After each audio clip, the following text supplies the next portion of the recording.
Click করুন অ্যাপের bell আইকনে আর সাবস্ক্রাইব করুন এবিপি আনন্দ। সব সময় থাকুন খবরে।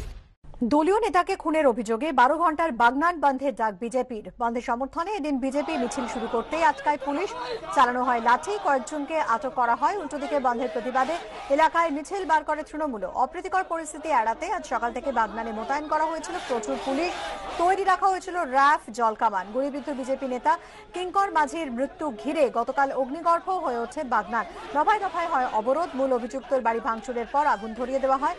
ঘটনার পর থেকে তার বাড়ির সামনে পুলিশি প্রহরা বসেছে।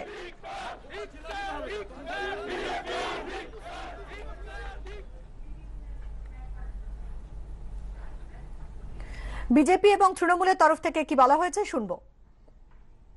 হাওড়া গ্রামীণের এসপি তো হচ্ছে তৃণমূলের দালাল।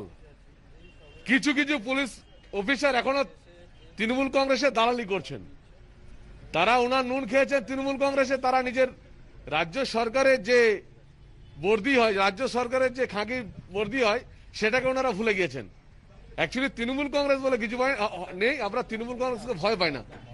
আজকে সবচেয়ে লজ্জার বিষয় যে কিংসুক মাঝি আমাদের যে লিডার মারা গেলেন, কিঙ্কর মাঝি আমাদের লিডার মারা গেলেন, সেখানে দাঁড়িয়ে ওইটাকে করোনা পেশেন্ট বলে তাকে চালিয়ে দেওয়ার চেষ্টা করছে।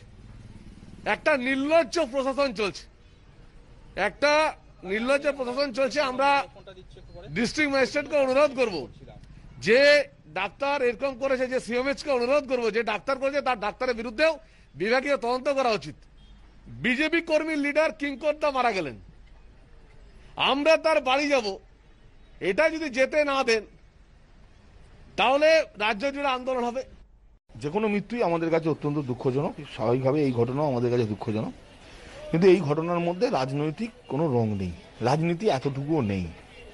এই ঘটনা সম্পূর্ণভাবে পারিবারিক বিবাদকে কেন্দ্র করে, এবং যে ব্যক্তি এই ঘটনা ঘটিয়েছেন তার নাম সম্ভবত পরিতোষ। সে একজন ক্রিমিনাল। সে অষ্টমীর দিন এলাকায় আসে, জমি সংক্রান্ত কেন্দ্র করে বিবাদ শুরু হয় এবং সেই বিবাদের জেরে সে গুলি চালিয়ে দেয়।